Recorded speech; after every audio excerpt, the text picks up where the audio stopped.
এর পক্ষ থেকে এই মুহূর্তে বক্তব্য রাখা হচ্ছে। টাকা চাইবে না, হয়তো আমার বাবা আর বলবে না ওষুধ কিনে দেবার কথা। আমার মেয়েটা যে স্কুলে পড়ছে আমি জানি না ভবিষ্যতে তাকে আর ওই স্কুলে পড়াতে পারবো কি না। আমার মতো এখানে হাজার হাজার আমার সহযোদ্ধারা এখানে উপস্থিত হয়েছে, তারা সামনের মাসে কি খাবে সেটা জানে না।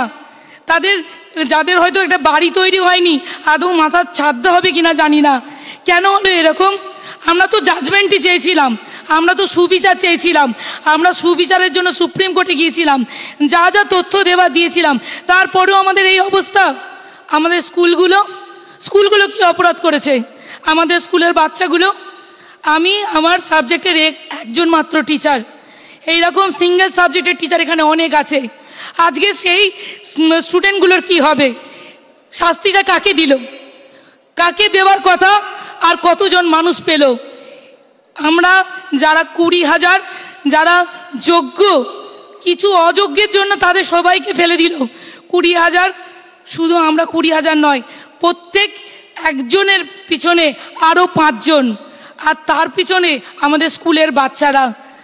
আজকে হাহাকার করছে সবাই যে আমরা পরের মাসে খাবো কি, আমাদের বেতনটা আসবে তো? আমাদের সমাজে সবাই বলবে না তো যে দেখো কত টাকা দিয়ে চাকরিটা পেয়েছিলিস? আমার ফেসবুক গ্রুপে লিখেছে, কিরে কত টাকা দিয়ে চাকরিটা পেয়েছিলিস? আমার ন্যায় বিচার কোথায়? আমি সুপ্রিম কোর্টে গিয়েছিলাম আমার ন্যায় বিচার দেওয়ার জন্য। আমি ন্যায় বিচার চাইছি মাননীয় মুখ্যমন্ত্রীর কাছে, আমার ন্যায় বিচার চাইছি। আপনি যেভাবেই হোক, যে করেই হোক আমাদের ন্যায় বিচার পাইয়ে দিন, আমরা নইলে মারা পড়ব। আমাদের এই একটি, আমরা হয়তো অনেক চাকরি পেয়েছিলাম কিন্তু যাইনি। আমি নিজে অনেকগুলো চাকরি পেয়েছিলাম, কিন্তু আমি এটাকে ভালোবাসি। আমি আইটি থেকে ছেড়ে এসেছি কারণ আমি একজন শিক্ষক হতে চেয়েছিলাম। এরকম অনেকে আছে যারা অন্যান্য জব ছেড়ে এসেছে, কি না তারা শিক্ষকতাটাকে বেছে নিয়েছে। আমাদের কি দোষ একটাই যে আমরা 2016 SLST পরীক্ষার্থী? কি করে সবাইকে বলে অল আর ফ্রড? আপনারা বাঁচলেন না কেন? অল আর ফ্রড মানে জানেন? আজকে যখন আমি আবার পাড়ায় বেরোবো তখন আমাকে বলবে, কিরে কত টাকা দিয়েছিলিস, কিরে কাকে ধরেছিলিস? আমি কাকে বলবো, কার কাছে কথাটা বলবো? আমি সুবিচার চাই, চিৎকার করে করে বলছি আমি সুবিচার চাই। আমার যোগ্যতায় পাওয়া চাকরিটা ফিরে পেতে চাই, আর কিছু চাই না, আর কিছু চাই না। নমস্কার সবাইকে।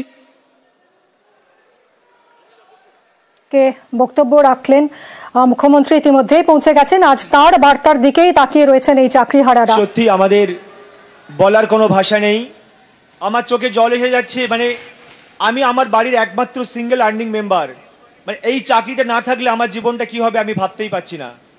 তো প্রথমে আমি ধন্যবাদ জানাবো যে আমরা যে সত্যি অসহায়, এই মুহূর্তে আমরা বঞ্চিত। মাননীয় মুখ্যমন্ত্রী তিনি, এই খবরেই আমরা নজর রাখবো, কি বলেন মুখ্যমন্ত্রী সেদিকে আমাদের নজর রয়েছে। আমি অন্তর থেকে ওনাকে ধন্যবাদ জ্ঞাপন করব। আমি এবার আমাদের বঞ্চিত যোগ্য শিক্ষক শিক্ষিকা অধিকার মঞ্চের তরফ থেকে আমাদের এই সংগঠনের কনভেনার মেহবুব দাকে আমি কিছু বলার জন্য অনুরোধ করব।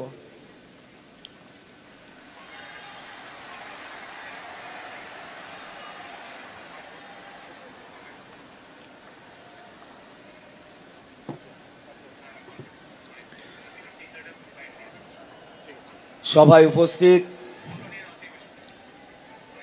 বিশিষ্ট ব্যক্তিবর্গ এবং রাজ্যের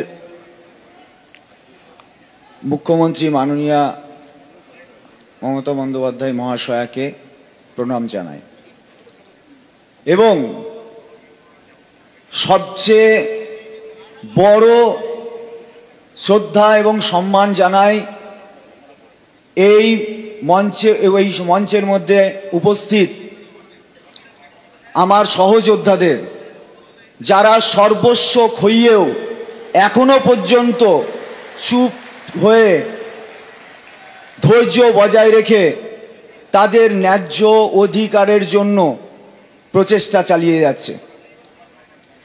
আমরা যখন আমাদের যোগ্যতার পরীক্ষা দিয়ে আমরা যখন গভর্নমেন্টের কাছ থেকে আমাদের অ্যাপয়েন্টমেন্ট লেটারটা পেয়েছিলাম, আমাদের অ্যাপয়েন্টমেন্ট লেটারে লেখা ছিল এই ব্যক্তি যদি নিজে কোনো অপরাধ করে তবেই তার চাকরি যাবে।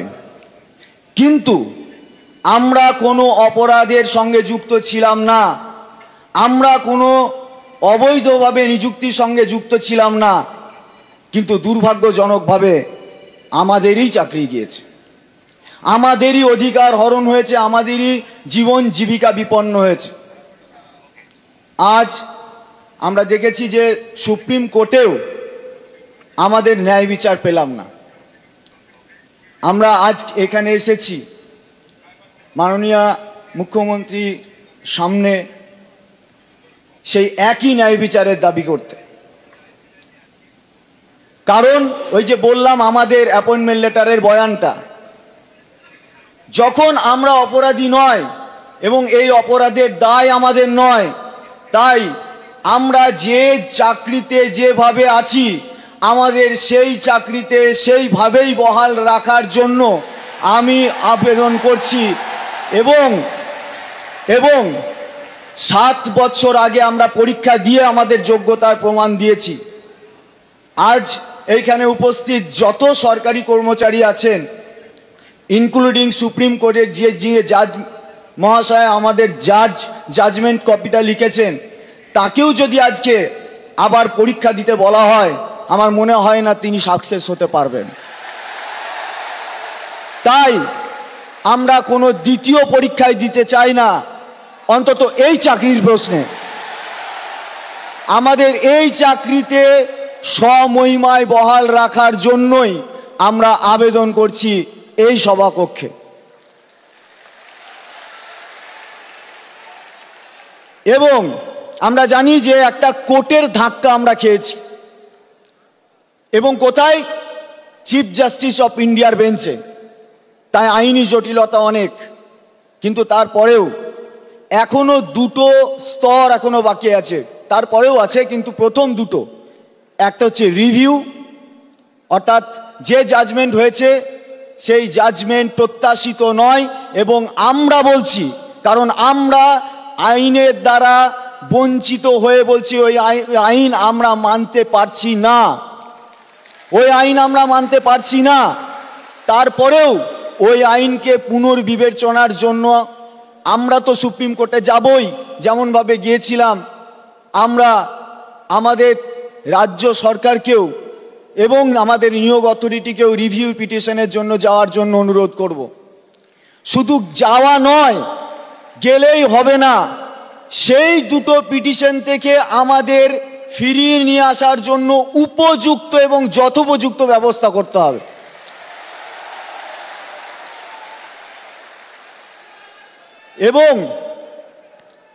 এবং আমরা আরো একটা দাবি রাখছি,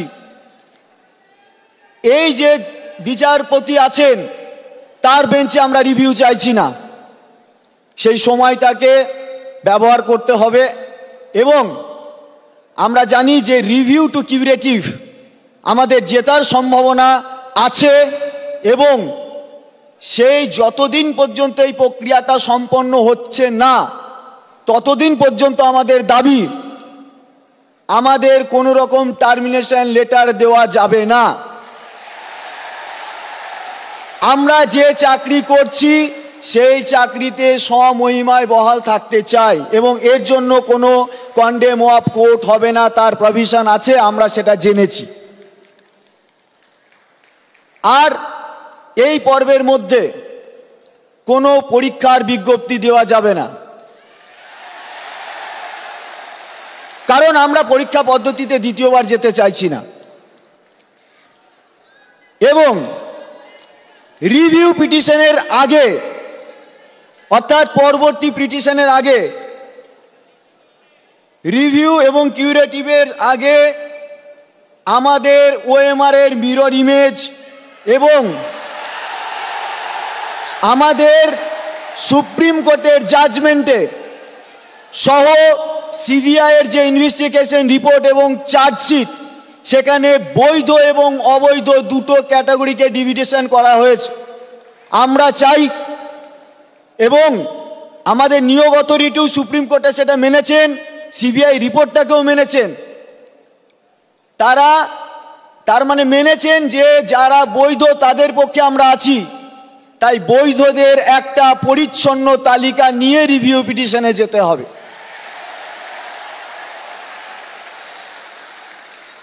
এবং রিভিউ পিটিশনের সময় আমরা গভর্নমেন্টের কাছে আবেদন করছি, অথরিটির কাছে আবেদন করছি, কি করছেন বা কেমন ভাবে চলছেন আমাদের সঙ্গে একটু ডিসকাশন করতে, কারণ আমাদেরও আইনজীবী আছে।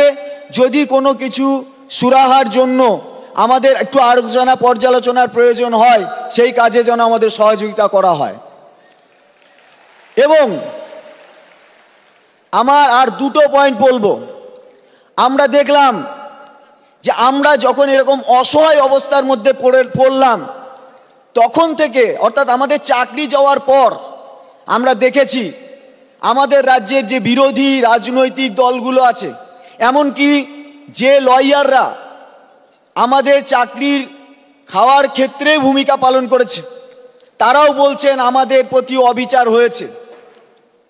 তাহলে যারা বলছে আমাদের প্রতি অবিচার হয়েছে এবং হাহুতাশ করতে চাইছেন, সেটা আমাদের হতাশাকে মার্কেটিং করছেন, নাকি সত্যি সত্যি আমাদের প্রতি তারাও সহমর্মী? তার জন্য আমরা আবেদন রাখছি একটা সর্বদলীয় বৈঠকের মধ্যে দিয়ে তারা কি বলতে চাইছে, কিভাবে আমাদের পাশে থাকতে চাইছে, তারাও আহ্বান করুক।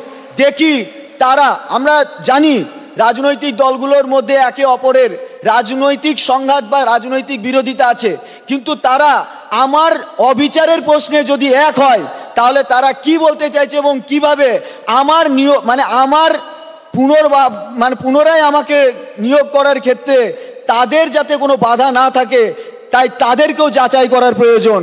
তাই তাদেরকেও সর্বদলীয় বৈঠকে অংশগ্রহণ করার জন্য আমি অনুরোধ করছি। আমার লাস্ট বক্তব্য শেষ। আমরা দেখেছি আমাদের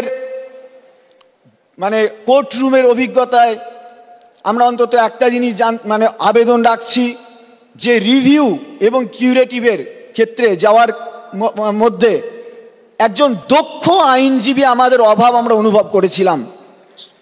তাই যে আইনজীবীরা লড়াইয়ের পর লড়াই করে অনেক খুব ভালো ভালো কেস খুব একদম লোয়ার লেভেলের কেস কেউ জিতিয়ে আনতে পারেন, আমাদের ক্ষেত্রে আমরা সেই উচ্চকিত আইনজীবীটাকে চাইছি। এই আমাদের আবেদন। এবং শেষতম একটাই আবেদন, আমরা যেন এই চাকরিতে বহাল রাখতে পারি। আমাদের সরকারের কাছে, আমাদের তো আছেই, কিন্তু আমাদের তো এখন চাকরিহারা, আমাদের অবস্থাও খুব সংকটে। আমরাও চেষ্টা করেছিলাম কপিল সিব্বাল, মনু সিংভি স্যারদেরকে নিয়ে যাতে আমাদের সুরাহা হয়, কিন্তু আমরা হেরে গিয়েছি। হেরে যাওয়ার কারণ ছিল, কারণ দণ্ডিতের সাথে দণ্ডদাতা কাঁধে জবে, সর্বশ্রেষ্ঠ সে বিচার হয়নি। সেটা হয়নি। সেই বিচার ব্যবস্থা আমাদের সঙ্গে ন্যায় কাজ করেননি। এবং কোর্টরুমের মধ্যে যে বিষয়টা আলোচিতই হলো না, তার উপরে জাজমেন্ট হলো।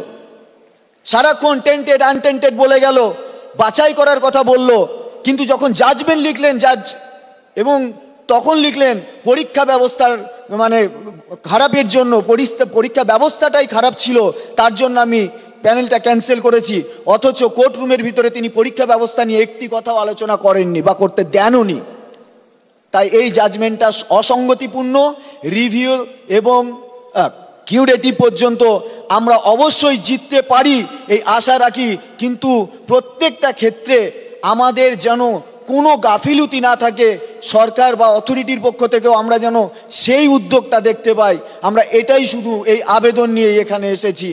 তাই সকলকে আমি আমার এই চাকরিহারা শিক্ষক, যারা বিনা দোষে চাকরি হারিয়েছে, তাদের পাশে থাকার জন্য আমি সমস্ত মানুষকে আহ্বান জানাচ্ছি যে আমাদের পাশে থাকুন। এবং আমাদেরকে যদি মনে করবেন যে আমরা সত্যি সত্যি মানে আর 5 জনের মতো, তাহলে জাজমেন্টটাও ভালো করে পড়ুন, সিবিআই এর রিপোর্টগুলোকেও দেখুন। কারণ সিবিআই এর যে জাজমেন্ট, সেই সিবিআই এর যে ইনভেস্টিগেশন, তাতে তো ফাঁসি পর্যন্ত হয়ে যায়। সিবিআই তো সব জায়গায় বিশাল ভূমিকা নাকি পালন করে। তা আমার ক্ষেত্রে সিবিআই এর রিপোর্টটাকে মানা হলো না কেন? কোন ষড়যন্ত্রের বলে মানা হলো না? সবটাই আমাকে নিয়ে, আমার এইটাকে নিয়ে একটা ষড়যন্ত্র হয়েছে। যাক, আমি ন্যায় বিচারের আশা করি, সকলকে ধন্যবাদ জ্ঞাপন করি, মাননীয় মুখ্যমন্ত্রীকেও আমরা এই সবার পক্ষ থেকে ধন্যবাদ জ্ঞাপন করে আমার বক্তব্য শেষ করছি। ধন্যবাদ। সরাসরি নেতাজি ইন্ডোর স্টেডিয়াম থেকে দেখছেন আপনারা। মুখ্যমন্ত্রী মমতা বন্দ্যোপাধ্যায় আগেই জানিয়েছিলেন যে চাকরিহারাদের কথা শুনবেন। চাকরিহারারা কি বলছেন?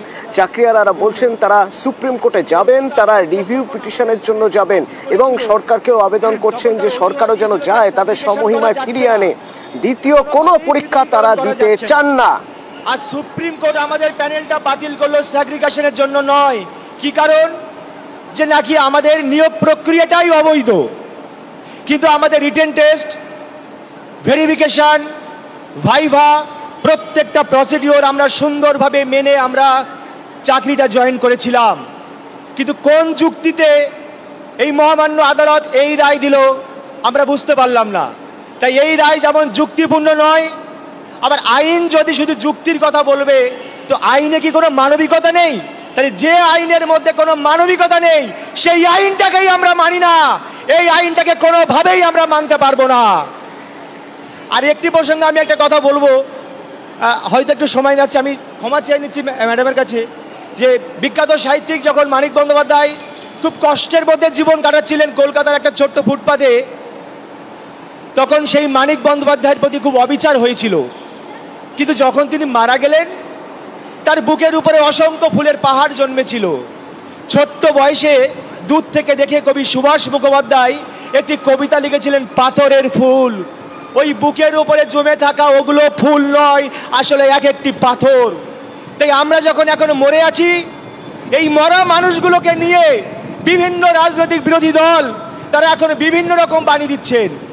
কিন্তু যখন আমরা চাকরিটা কলকাতা হাইকোর্ট থেকে বাতিল হয়েছিল, এই বিরোধী দলগুলোকে আমি কখনো দেখিনি যে আমাদের হয়ে একটি কথা বলতে, যে এই যোগ্যদের পক্ষে চাকরিটা থাকা দরকার। যাই হোক, আমি মুখ্যমন্ত্রীকে, মাননীয় মুখ্যমন্ত্রীকে আমি ধন্যবাদ দেব, তিনি এসেছেন এবং অন্তর থেকে আমাদের এই সমস্যাগুলোকে অনুধাবন করে এই সমাধান কল্পে উনি হস্তক্ষেপ করবেন। এবার বক্তব্য রাখবেন মাননীয় উপাচার্য অমিয় পান্ডা মহাশয়, ভাইস চ্যান্সেলর রানী রাসমণি ইউনিভার্সিটি।